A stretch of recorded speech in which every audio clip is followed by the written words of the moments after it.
It's Thursday on Daily Delivery. I am Michael Rand. Glad to be back for another day. Hope you guys aren't getting sick of me. Lots of shows this week. We put the Twins season preview show in between the regular episode yesterday and today. So really 3 daily deliveries coming at you in about a 24-hour span. But hey, the more the merrier, right? It's all good. It's all stuff you probably want to hear, hopefully. And this is the time of year where we've got a lot of content, so why not break it up a little bit more? Today, no exception. Ben Goessling from the Star Tribune joins me to talk Vikings in a little while here. He was at the owners' meetings in Orlando earlier this week.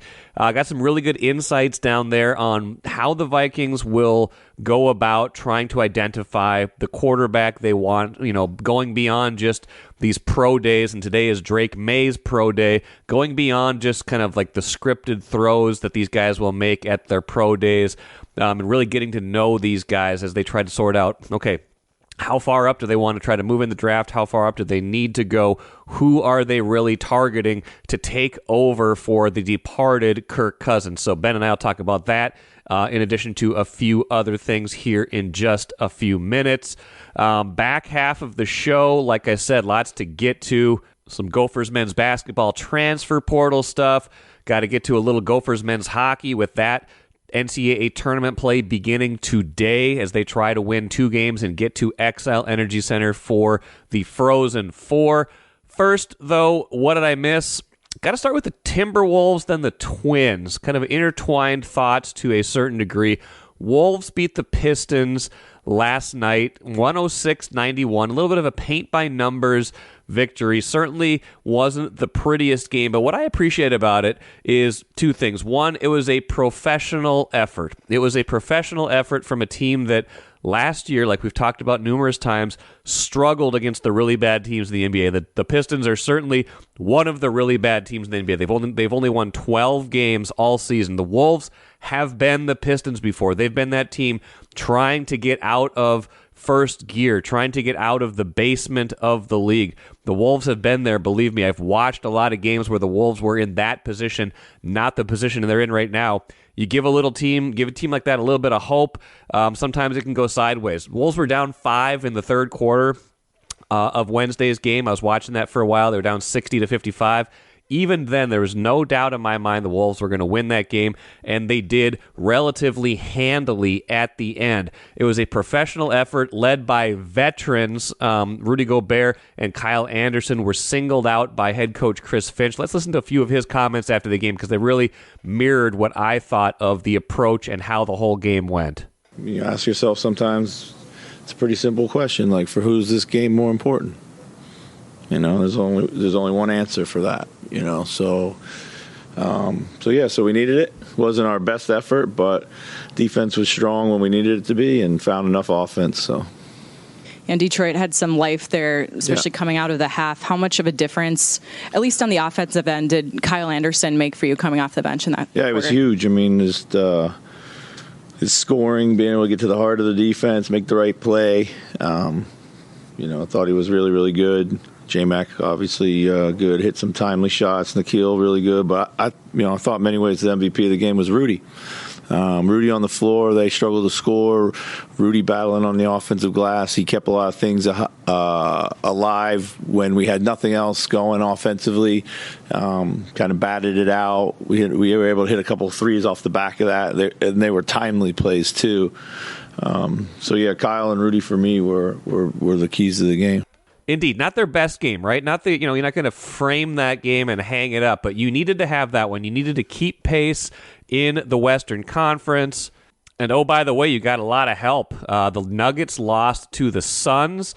Thunder lost in overtime to the red-hot Houston Rockets. Rockets have won 10 games in a row. They are just a game behind the Warriors now to get into that final play-in spot. The Rockets 10 in a row, 37-35. Now Warriors 38-34. The Warriors did win last night as well, but the battle for the last play-in spot intensifying quite a bit. That's interesting. But the Wolves gained ground on both of the teams at the top of the standings. So the Wolves now just a half a game behind Denver now, with a huge game looming tomorrow night at Target Center between those two. They could take over sole possession of first place in the West if things break a certain way, and they are now tied with the Thunder in the West after that Thunder loss. So just a half game back of the Nuggets, tied with the Thunder, 50-22. Now, that brings me to the other part of the equation here. 50-22. 50 wins for just the fifth time in franchise history.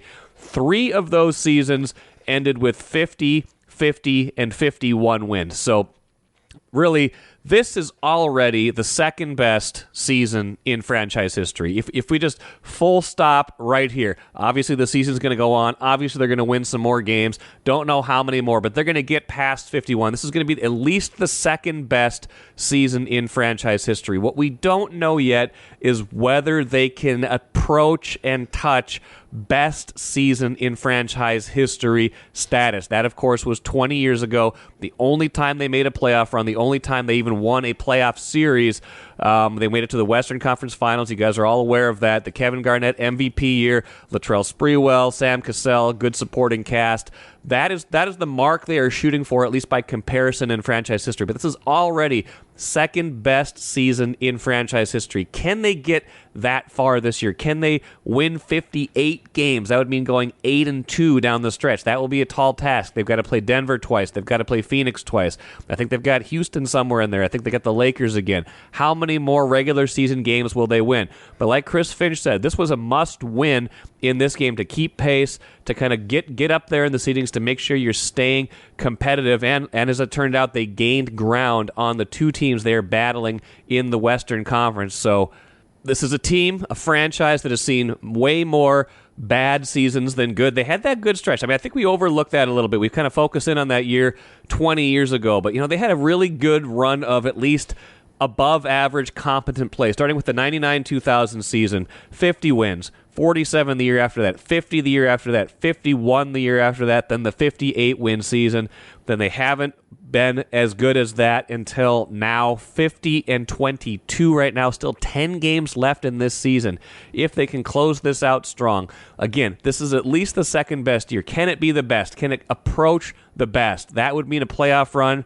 That would mean a strong finish to the regular season, and that is what we still do not know yet. Now, tying that in with the Twins really quick. They opened their season today. This is opening day. You're wondering, why are you not talking a whole lot more about opening day of the Twins? Well, we did that whole special podcast yesterday, so that is where you will find the vast majority of your Twins content. Of course, we will talk more Twins on tomorrow's show off of today's opener in Kansas City. Pablo Lopez pitching for the Twins. I just wanted to take a moment to talk about how, we talk about the Wolves haven't won a playoff series in 20 years. We talk about the Wild, haven't won a playoff series in like a decade. Talk about the Vikings, haven't won a playoff game in like 5 years, right? The 2019 season. We talk about the Twins. They won a playoff series like 5 months ago. This is a team that I think the narrative, at least in my end, has gotten away a little bit. It's gotten it a little straight, a little bit too far into the negative this offseason, worrying a little bit too much about the pitching. These are legitimate concerns. These are also solvable problems as the year goes around, and they're not even problems yet. They're just concerns. They're worries about how things could play out if there are more injuries, if the guys they're counting on aren't as good as they think they are. That said, they've earned a certain amount of latitude by winning 3 of the last 5 division titles, by making the playoffs 4 of the 7 years under Derek Falvey and Thad Levine. This is a team, an organization that does deserve some of the benefit of the doubt, and there are legitimate reasons to be optimistic about this team. Like Bobby Nightingale and I talked about on the special episode yesterday, number one, it starts with offense, and if you're talking about the offense, number one, it starts with Royce Lewis. This guy has the potential to be their first true superstar in a very long time. You put Joe Mauer obviously into the superstar category because he was an MVP, because he's a Hall of Famer now, but he was never that rah-rah kind of lead by example, kind of charge onto the field, be demonstrative kind of guy. Different kind of leader. Not saying that's good or bad, just saying it's different. In terms of charisma, the guys I've talked to, Lavelle Neal III, when I talked to him about this last year during the playoff run, evoked names like Torrey Hunter, evoked names like Kirby Puckett in terms of the charisma, the leadership ability of Royce Lewis. It starts right there with this team. Obviously, the health of Byron Buxton, the health of Carlos Correa, the opportunity this lineup has to score a lot of runs. But Royce Lewis, in and of himself, is a reason to be optimistic about this team right now. So I want to carry a little bit of that energy into the season.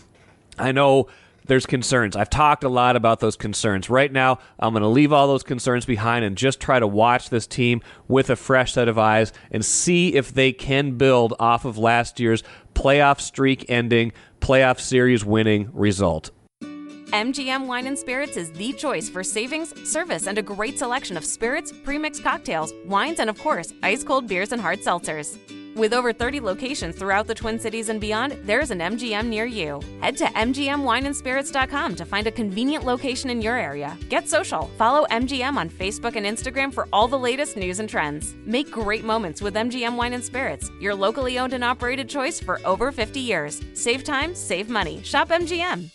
Glad to be joined today by Ben Goessling from the Star Tribune. Owners meetings this week in Orlando, Ben. Interesting stuff to come out of it. Some league stuff, but also more access to Kevin O'Connell, Kwesi Adolfo-Mensah, things like that. Just kind of giving us a glimpse into the process the Vikings are going to be going through. Again, not guaranteed they're going to draft a quarterback, but they are giving strong signals that is the direction they're heading and kind of having a plan in place with how they are going to evaluate these various draft-eligible quarterbacks. Yeah, the short version, I would say, is if you don't see Kevin O'Connell at pro days this week, Jaden Daniels on Wednesday, Drake May on Thursday, I believe it is, don't get too worked up about it. We kind of did this after the J.J. McCarthy pro day at Michigan. It was, hey, where's Kevin O'Connell? Why aren't they looking at him? They are. There is a different process that they're using, and I think Kevin O'Connell I believe, has a couple of private workouts and meetings set up later this week, presumably with those guys. The meetings this week are down in Orlando, so I believe he's doing some family stuff down here before kind of making those trips. But the pro days are not central to their process for this reason. A pro day is scripted by whether it's the player's private trainer, the coaches at the college, the people that are getting that player ready for the draft are the ones that are in charge of what that player does in the pro day. So if you're a coach that says, we want to see you do this, I mean, you can ask for that. And sometimes you certainly see coaches at these things jump in and ask them to run a drill or kind of take command of things a little bit. But generally, especially with a quarterback, it is scripted ahead of time, and it is not really customized to what you want to see. So Kevin O'Connell, in a previous job, was getting quarterbacks like Johnny Manziel, Marcus Mariota ready for, I believe, the combine, but he knows this process pretty well. He went third it. I mean, he was drafted. He was a third-round pick by the Patriots. So he knows all of the things that go into this, and he basically has said, I don't want to do it this way. What I want to be able to do is have a meeting and a workout with these quarterbacks that as closely as possible simulates what a day or a week would be like with them if they become our quarterback. So it's everything from let's get in the film room and you walk me through your college offense so I can see how you're being coached, to let's put the Vikings tape, let's put the Vikings playbook up there, and I'm going to teach you a little bit of that, and then we're going to go out on the field, and I'm going to say, hey, that thing I just taught you, I want you to run this concept or run this with a different drop back or footwork than you've typically done, but this is how we do it, so let's see it. And then if it doesn't work, it's how does this guy take coaching? It's how does he receive constructive criticism? How quickly does he process what you're asking him to do and change his technique to doing it? It's all of those things. And then O'Connell said, we typically pick up the tab, obviously for lunches, but we will tell a player a lot of times if it's on campus, hey, take me to your favorite spot, because they want to see how the player interacts with people, other students on campus, people they might see in the football building, people they might see at the restaurant. It's all of these sort of ideas of trying to pull back the layers from the draft process, which for a lot of these players has gotten really packaged, has gotten really scripted. There is a lot that goes into making these players look as perfect and pristine as possible. And the Vikings are trying as much as they can to say, let's get to see the real thing, because especially with a quarterback, you're going to be working with this guy and hitching your fortunes to him for a long time. And for Kevin O'Connell, it's trying to build relationships and seeing how that's going to go if they draft him as best as you can simulate it in a private workout, in a private meeting. Obviously the Vikings have gone through the draft process with other quarterbacks before, not with this regime, obviously, but, they took Teddy Bridgewater ultimately in the first round in 2014. They went with, drafted Ponder in 2011, or just like any other, processes throughout the years. Do you get the sense this is more involved, different than a lot of teams do, or is this pretty, I want to say standard practice, is this copied by other teams? Is this not just a Kevin O'Connell thing? I'm sure a lot of teams have something similar to this, and there are probably teams that do it differently, that put more or less emphasis on pro days and try to just do different things. I know when the Vikings were looking at Teddy Bridgewater, a lot of it was private workouts and saying, we want you to run this concept in our offense. And I think that's why a lot of coaches prefer that, is just to say, I don't really need to see what you did in college because I already have it on film. I want to see how much I can translate this to, you are now an NFL quarterback and we are asking you to do this.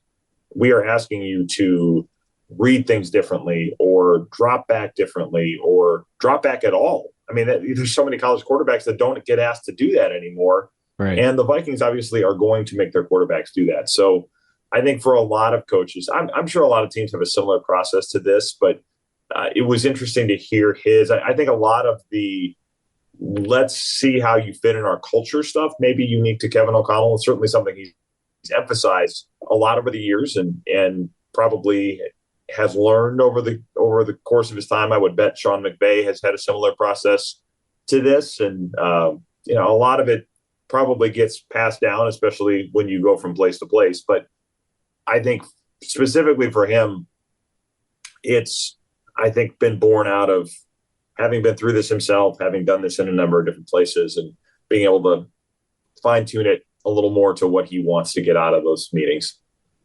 Did he tell everybody down in Orlando who they were targeting? Did we spill the state secrets or where? Well, I guess it's a funny way of saying, like, are we any closer? It was not for lack of effort, I will say that. I'm sure. Are we any closer to knowing at least like the number of players they like, or the number of players they would consider making a fairly significant move up for? Because they have this draft capital now, the 11 and the 23 pick. There's mock drafts almost every day. Almost all of them have the Vikings moving up in some fashion. So it's not a secret what they're trying to do. They haven't even made this a secret. What we don't essentially know, or what I don't know yet, is like, who do they actually really like in all this? And they're not going to tell us, but do we have a sense of like how many they like, what they're looking for exactly, who fits their system? What does it even mean to say you fit into the Viking system? Yeah, I think the one of the more interesting things I learned down here this week, because there's kind of been these four at the top. It's Caleb Williams, and then in some order, Jaden Daniels, Drake May, JJ McCarthy. These are kind of the four that get talked about. So one of the things I asked O'Connell about the other day was this concept of, do you change your offense for that player, or do you kind of say, come in and do what we do? And he said it's a partnership. You are building an offense that fits the player. But then he kind of started with a little bit of a tangent about the running quarterback thing again. It was a lot of discussion of, it's hard to make a running quarterback the center of your system, because he is worried about the quarterback getting hurt. He is worried about how much you can build an offense, about passing game off of that. And he kind of came back to something we heard him say a lot, I think, with regard to Josh Dobbs at times. It was, accuracy, rhythm, timing. I mean, we've all heard him talk about these things, but he went back to it again, which tells you these are not things that were specific to Kirk Cousins. It is a lot of how he thinks the position needs to be played in the NFL. And if you can't do those things on time and make reads quickly and be able to go, okay, 1 is covered, let's see where 2 and 3 are at, and then get through everything as a primary way of moving the ball. I mean, athleticism on top of that is great, but I don't think he wants that. I don't think he wants to run the Ravens offense around Lamar Jackson. Let's put it that way. So my question then becomes, Jaden Daniels, if he's the guy there, how well does he fit given the things he does well, given some of the things you see with him in terms of hitching and not necessarily getting the ball out on time, not necessarily deciphering coverages fast enough to get the ball out on time, how much of that is fixable, how much of it is just who he is as a player. I mean, that's the piece of this thing that I kind of came away interested in. And they didn't really tip their hand to the degree of, do they like him or not? But I thought that was interesting in the sense that they are going to grade on these criteria. And in my mind, I have thought Drake May the whole time has been the best fit. And I know they have been very interested in him dating back to kind of some of the pre-evaluation stuff they did last year when it was how much do we need to move up versus how much can we wait a year on this quarterback question. I have continued to think he is the best fit. McCarthy, I think some of it is what they thought of this pro day or what they thought of, the workouts, because you want to see if all of the concepts that they run will translate with him and can he make all the throws that they want. The other thing I'm really interested to see, because there is a world where they don't get a dancing partner for a trade. I don't think that'll happen. I think they'll make a big enough offer to move up and get their guy. But if all those doors shut, is there somebody at 11 that you like, or possibly is there somebody at 23 that you like, given the fact that there's that back of the first round group? I think probably Bo Nix, Michael Penix, the guys in that world, maybe a couple others that you talk about them. Maybe Spencer Rattler probably is not in that group realistically, but you have that second tier, or at least that's kind of how it's being thought about, that could be sensible later in the first round. Would you like one of those players enough to go think about drafting one of those guys and making him the competitor with Sam Darnold? I think that's a lot of what they have to figure out too. And I am curious to see if they would go that route, because they've been very consistent saying we're going to get our guy. We're not going to just take one to take one. I don't think they want to be the team that takes one every year just to have a new guy coming in. But you also need to get this done somehow or another. And I think they're walking that line of, we don't want to be forced in anything, but we don't have Kirk Cousins anymore, which was their plan. I mean, we should not forget, their plan was Kirk Cousins comes back, they bring in a rookie and kind of have this two-step where Cousins is here now and then the rookie's there later. Obviously, that didn't happen. Obviously, Cousins had a voice in that and decided not to do it. But it does speed your clock up a little bit. And I think it's going to be really interesting to see how they react to that. And this is some kind of a tertiary question, but who's the odd man out in the quarterback room right now if they draft somebody? Because they do have 3 guys under contract now, right? Like Darnold, they still have Mullins under contract, albeit not for very much, and Jaron Hall, the rookie they drafted last year in the 5th round, but it's someone they believed in enough to start a couple games this year, by desperation more than anything. But how do you think the quarterback room sorts itself out if they draft a quarterback? Yeah, that's a good question. I think, Nick Mullins certainly has been a guy that they have liked as a backup, but I think that's what they see him as. I don't think they see him as more than that. So I guess I would tend to think Me too. He's the odd man out. Yeah. Jaron Hall, they certainly did not want to have to start last year. That was not in the plan whatsoever. And you can make the argument that starting him against the Packers at the end of the season was a bit of a desperation move as well.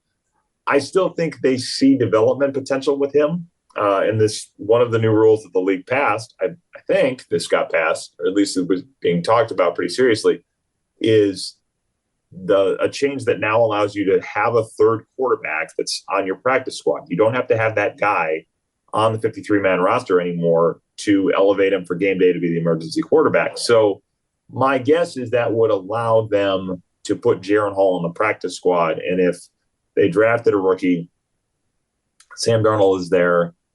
I think Nick Mullins probably is the odd man out. Maybe they trade him for something late in the draft. Okay. That would be my read on it at the moment, but certainly that could change as things go. Drake May and J.J. McCarthy, while not the running threats that Jaden Daniels is, they are mobile relatively, so they can run the ball, they can get you a first down, they can extend plays. The difference between them really is like age. Like McCarthy's just turned 21, right? Yeah. And Drake May's been there for a little while longer. It feels like if they wind up with one of those two guys, it feels like May could be more of a, hey, he could contend to play right away or pretty quickly versus McCarthy, given how young he is, even though he's got experience, even though he just won a national championship, feels like could be, hey, Darnold might be holding this down a little bit longer. Is that fair to say, or I'm just trying to parse this out and kind of how they might be thinking about all this?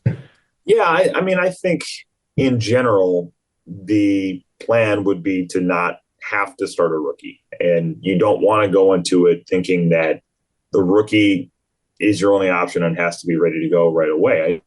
I think the hope is to continue to be patient and to have Sam Darnold start the season and hold down the fort until that rookie is ready to go. If the rookie is ready to go in training camp or the preseason, I don't think they're going to hold him back. I think if they get somebody in that looks so good and looks so ready to go, they will probably just roll with that player. The question is, will that happen? Number one, and how will that player look?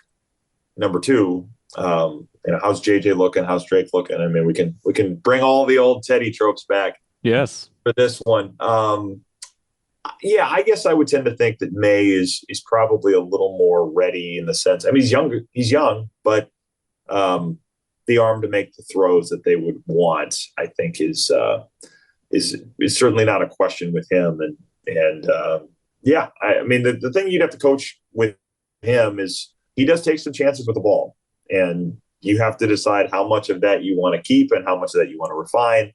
But the big arm, being able to make some of the throws that he does, I mean, I have to imagine Kevin O'Connell looks at him and sees a lot of Matthew Stafford. Okay. So, yeah. I mean, that would be the thing that would lead me to think if they get him, they're going to say full steam ahead. Royal Credit Union's smart checking accounts offer no monthly fees and no minimum balance. Enjoy financial freedom when you open your Royal Credit Union smart checking account online at rcu.org/go-checking. Insured by NCUA. A few more things. Speaking of JJ, Justin Jefferson, the known JJ, they talked about him and kind of his involvement in the process. Thought that was interesting. Not that it should be surprising that he's in the loop, but they're being very intentional about this, it would seem, to make sure their wide receiver is happy and informed about what they're doing. Yeah, they are. And I think you have a wide receiver that needs a contract. You have a wide receiver that was on record as being a fan of Kirk Cousins, who had thrown him, I think, all but 2 of his touchdown passes in his career. So there is, I mean, they're talking about, certainly he's a captain. He's a pillar of our leadership. He's put up all these numbers. It's the right thing to do to keep him involved. And I get that. But the reality, too, is they need to get a contract done with him. And the timing of it allows him to wait a little bit and see how this plays out and say, am I happy with the way the quarterback situation looks, or am I not? And I think a lot of Kevin O'Connell's approach to this is, if I keep you in the loop, you are hearing about what they did at quarterback from me before you're hearing about it from anybody else. And then I can frame the message how I want, and probably in a way that says, hey, this is going to be a good thing for you. And he talked a little bit this week about Jefferson possibly being excited about mentoring a young quarterback. And Jefferson is going to be asked to do a little bit more of that, because this is not a locker room that has Kirk Cousins, Jordan Hicks, Danielle Hunter. I mean, a lot of longtime players. And then you add Adam Thielen, Eric Kendricks to that from the year before. A lot of the consistent voices in that room are not there anymore. So there is going to be more of that on Justin Jefferson in general. And as he's trying to recreate some level of chemistry or rapport with a new quarterback, it only makes sense to get his input and have him on board with it, because so much of their offense is based around maximizing everything that he does. Why would you not do everything you can to say, let's optimize this for you? And, maybe make you happy enough in the process to sign a contract. Yes. This offseason feels like it's so framed around the quarterback, but they've done a lot of things other than quarterback. A lot of defensive reinforcements, a lot of one-year deals, but guys like Grenard on longer-term contracts, things like that. The Darnold contract was weird. You reported that they had threw some void years onto that. Like they appear to be a team that isn't just going to kind of say, 24 can be whatever it can be. They still seem like they're intent on competing in 24 based on the moves they're making, even if they are starting a rookie quarterback. Yeah, I think that's right. I mean, the void year stuff, I don't think is a reaction or is necessarily a tell as far as what they think of this year, because I think philosophically they see void years as like, why wouldn't we? The cap keeps going up. If we could push money down the road, effectively it's an inflation reduction, that the cost of the player stays the same while the amount of money that you have to spend is going up. So you are basically discounting future years of the contract or future cash, I guess, by or future cap money. It's not real cash at that. It's not real. You get my point. Yes. Salary cap cash, but you are discounting it by pushing those void years out. So I think philosophically they see a benefit in doing that. You have to be careful with it, obviously, because then the signing bonus is not hitting in annual installments. It's hitting all at once when the contract is up. But I think we see them do that because they see the financial value in it as much as it is about let's push money around for this year to compete. That said, Mark Wilf said again yesterday that I think we can be competitive this year, even if we have a young quarterback, and it is always going to be our goal to win every game. He said it's important that our fans know that. There is not a thought in ownership's head about, well, this needs to be a rebuilding year, or the idea of tanking.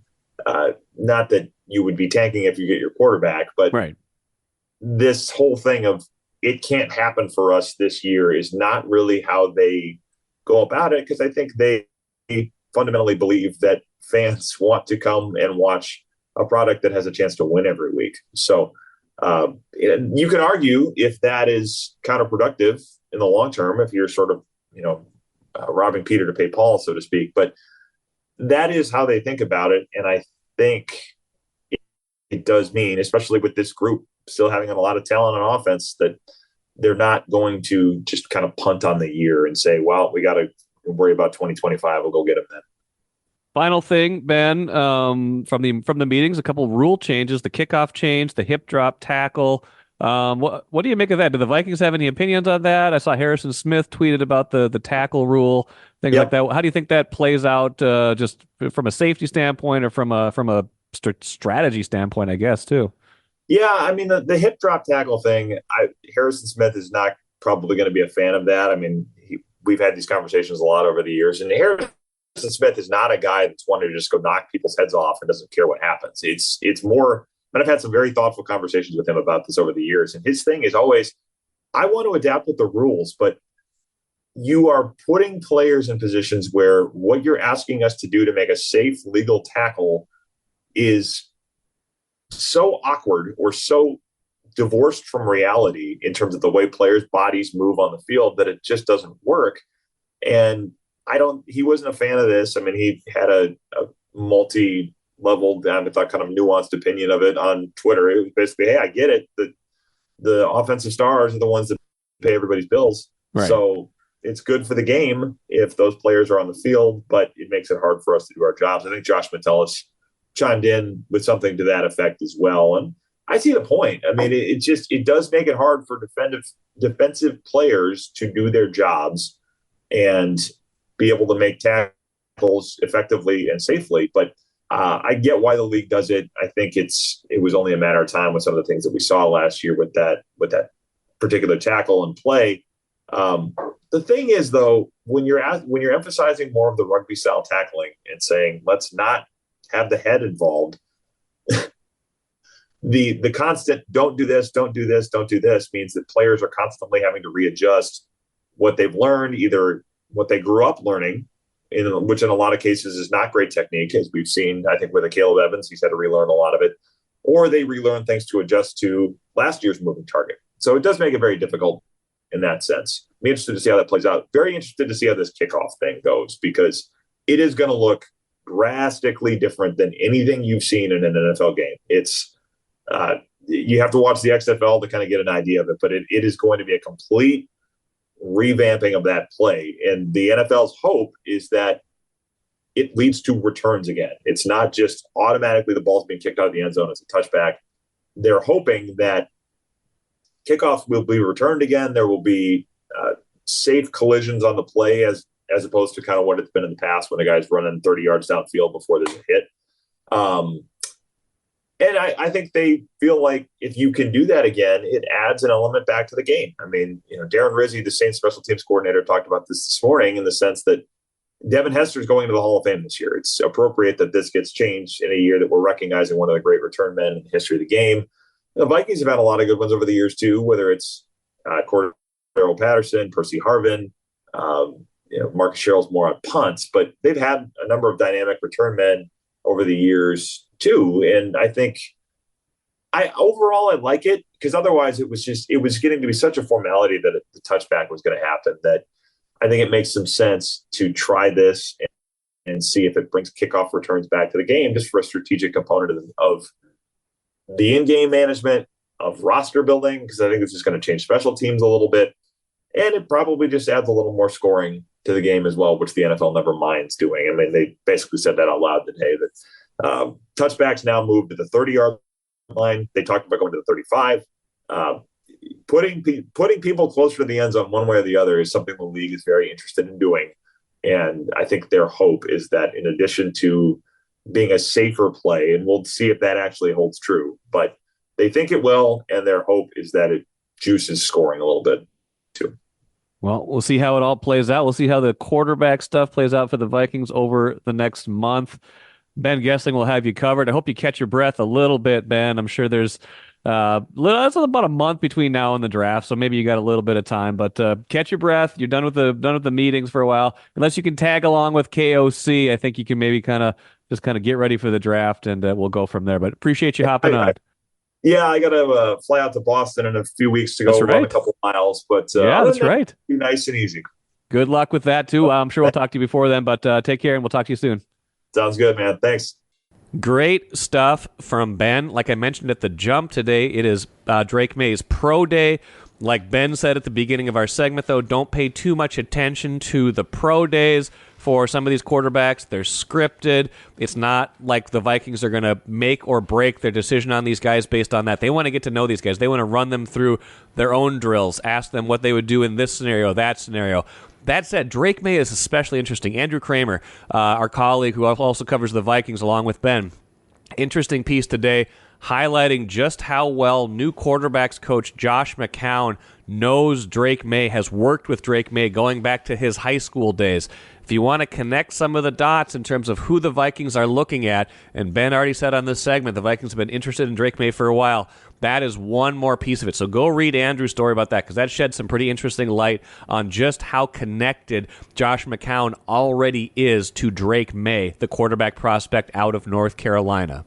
Let's finish and put two things in the cooler. Number one, transfer portal chatter with the Gophers men's basketball team. Joshua Ola Joseph transferring out, entering the portal. Not a surprise there. His playing time was severely curtailed in the second half of the Big Ten season. Had been playing quite a bit in the year and a half before that. He is entering the portal, will head out. Again, not a surprise there. I think we've kind of hinted at that might be the outcome of all this, that the Gophers are maybe looking for a little bit of a different direction with their big men.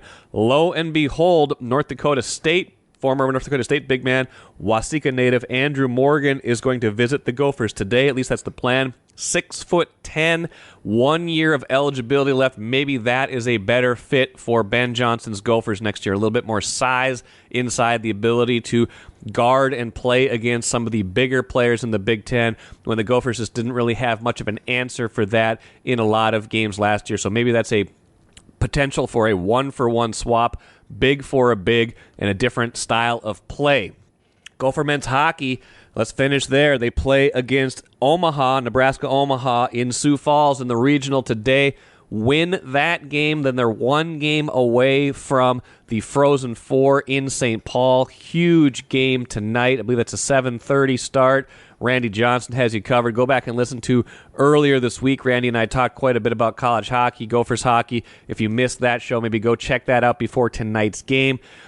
I don't know. It's a different Gophers team than it was last year. They're the 2 seed. Last year, they were the overwhelming favorite, or at least one of the favorites to win it all. They had so much talent, tons of guys with NHL potential, guys who are now starring in the NHL, including Brock Faber with the Wild right now. They had tons of guys like that. This year, a little bit more spread out, a little bit more, kind of a grinding game sometimes, but still the really good goaltending with Justin Close. If you go on a run this year, if your goalie gets hot, you can easily get to the Frozen Four. This is a very good team. Still plenty of talent on this team, even if it's not quite the name brand talent yet that it was last year. They've got the potential. They can get there this year again, and if they do, it will be back in St. Paul. So check that out tonight. Gophers against Omaha in Sioux Falls.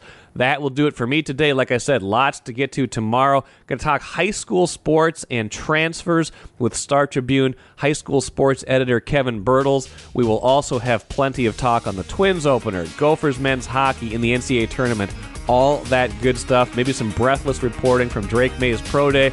We'll see about that as well. Until then, I am Michael Rand, back at it again on Friday.